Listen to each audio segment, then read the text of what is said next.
Bonjour, c'est Luc Allard qui vous parle. C'est la première vidéo d'une série de 8 vidéos qui vont vous faire découvrir les plaisirs, les joies de la fonction partie entière. Comme à chaque début de chapitre, je vous invite à aller sur Internet pour faire imprimer, quelque part, les notes de cours trouées. Comme ça va être bien plus le fun d'écouter mes vidéos. Vous allez pouvoir remplir les espaces vides en écoutant le son de ma voix. Tout simplement. La fonction partie entière, c'est un chapitre pas trop facile, pas trop difficile, juste bien correct. Est-ce que vous êtes prêts? On commence. Voici une histoire de la vie mettant en vedette les fonctions partie entière. Maladie demande à Fatalité de garder chlamydia et gonorrhée, ses enfants. Elle lui offre 5 $ pour chaque heure complète de garde. Et j'insiste, c'est 5 $ pour chaque heure complète de garde. Étant féru de mathématiques, ça veut dire passionné, Maladie se construit un graphique pour pouvoir visuellement se faire une idée de l'argent qu'elle va dépenser selon le nombre d'heures de garde. Et je vous lance ce défi. Est-ce que vous êtes capable, vous, de faire apparaître un tel graphique qui va raconter une telle histoire? Je vous rappelle que c'est 5 $ pour chaque heure complète de garde. Je vous invite à faire pause. Le graphique va apparaître maintenant. Je pense que je n'ai pas besoin de faire un long discours pour vous dire pourquoi on appelle ça aussi des fonctions escaliers. Le temps, la variable indépendante, en heures, et le salaire, la variable dépendante, en dollars. Évidemment, il y a le point 00 qui rappelle à Fatalité que si elle travaille 0 heure, elle va recevoir 0 $. Ici, mon bon ami, le point 15 pour une heure, 5 $.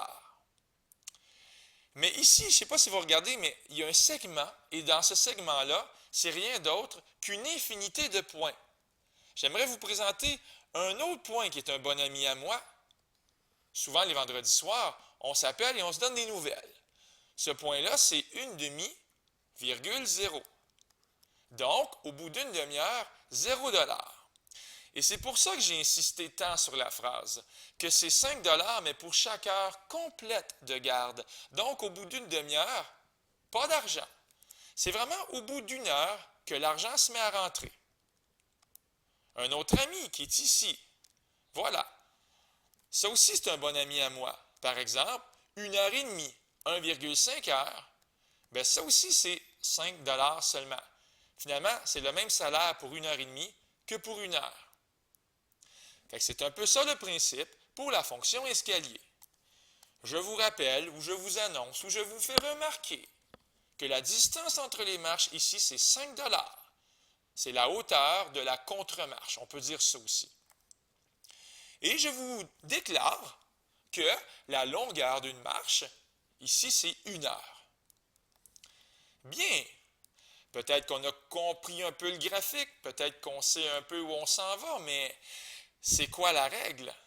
Ça, je pense pas que c'est quelque chose que vous avez vu. Qui sait? Qui sait ce qui se cache dans la tête de mes auditeurs? Mais sincèrement, si vous l'avez vu avant, ben, c'est quelque chose de spécial. Voici la règle, f de x est égal à 5 fois, et là, il y a un crochet, crochet x. Oui, ça c'est la règle pour l'histoire de maladie et de fatalité. C'est quoi les crochets? Les crochets, c'est la partie entière. Ça veut dire qu'on prend le plus grand entier, inférieur ou égal.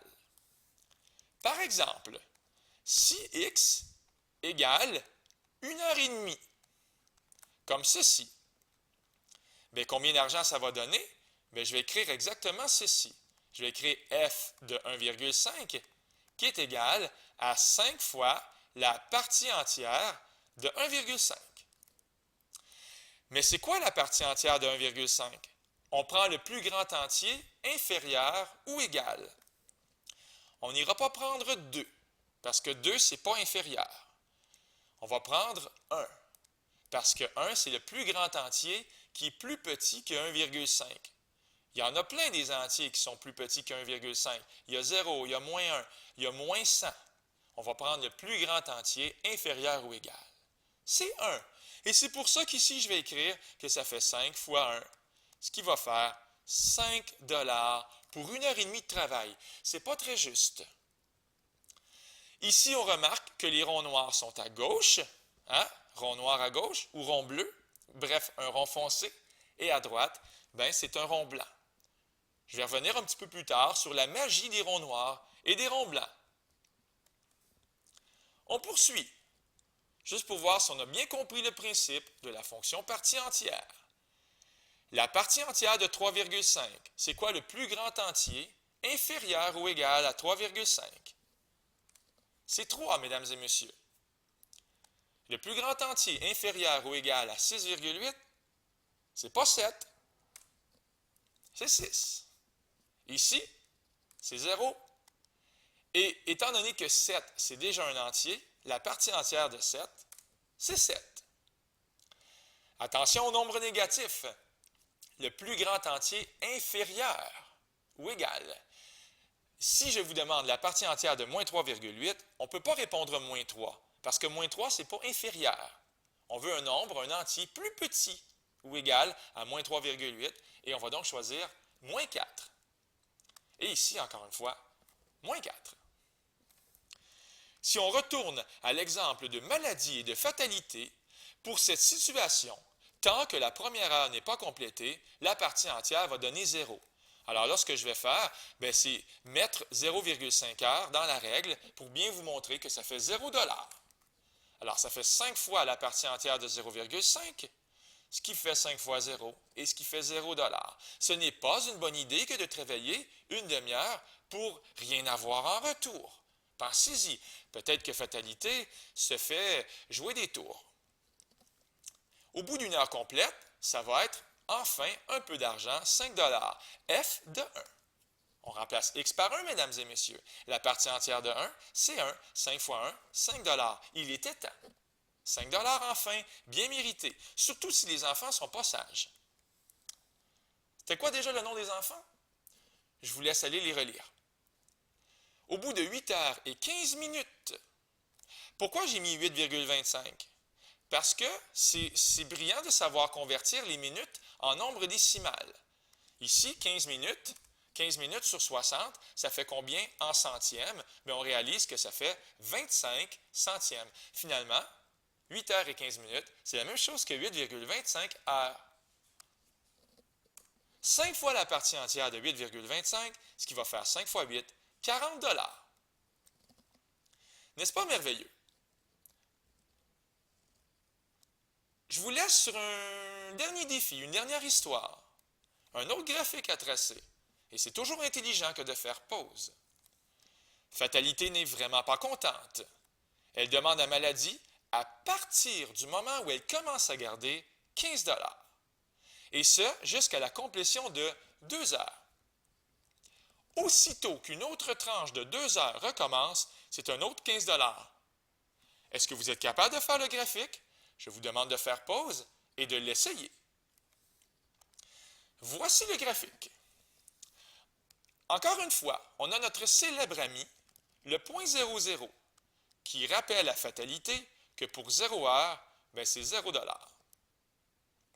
Mais qu'est-ce qu'on a?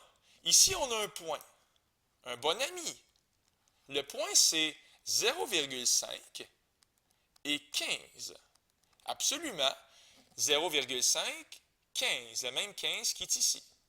Ça veut dire qu'au bout d'une demi-heure, Maladie est obligée de payer 15 $. C'est en parfaite harmonie avec le texte, parce qu'elle demande à Maladie, fatalité, à partir du moment où elle commence à garder 15 $. Dès la première minute, dès la première seconde, dès la première demi-heure, c'est 15 $. Et jusqu'à temps que ça fasse 2 heures, ici, 2 heures, 15 $. Qu'est-ce qui se passe aussitôt qu'on déborde, qu'on s'en va au-delà de 2 heures, comme genre 2 heures et demie ou 2 heures et 1 minute, on arrive sur cette nouvelle marche qui va coûter 30 $. Donc, ça, c'est le nouveau graphique pour la nouvelle histoire. Est-ce qu'on comprend les ronds blancs et noirs? Je veux juste insister une dernière fois avant la fin de la vidéo. Par exemple, ici, vis-à-vis la position x égale 4 heures, il y a un rond noir ou bleu et un rond blanc. Lequel a priorité? Bien, on va aller voir ça tout de suite, mais je pense que vous vous en doutez déjà. Alors, c'est 30, la priorité c'est 30, c'est donc associé avec le rond noir. Maladie reçoit 30 $, c'est le rond noir qui est aligné à la position x égale 4 qui domine, et pas le rond blanc. Je ne vous donne pas la règle pour ce graphique-là. Il va falloir être un peu patient, un peu curieux. On va aller voir ça dans la prochaine vidéo. Mais il y a quand même un mystère. Dans la première histoire, les ronds noirs étaient à gauche, les ronds blancs étaient à droite. Dans la deuxième histoire, les ronds blancs sont à gauche et les ronds noirs sont à droite. C'est un peu étrange, n'est-ce pas? Je vous laisse réfléchir à tout ça. Peut-être aller faire des exercices sur Internet. Je vous salue. C'était Luc Allard pour le Collège Sainte-Anne. Bye!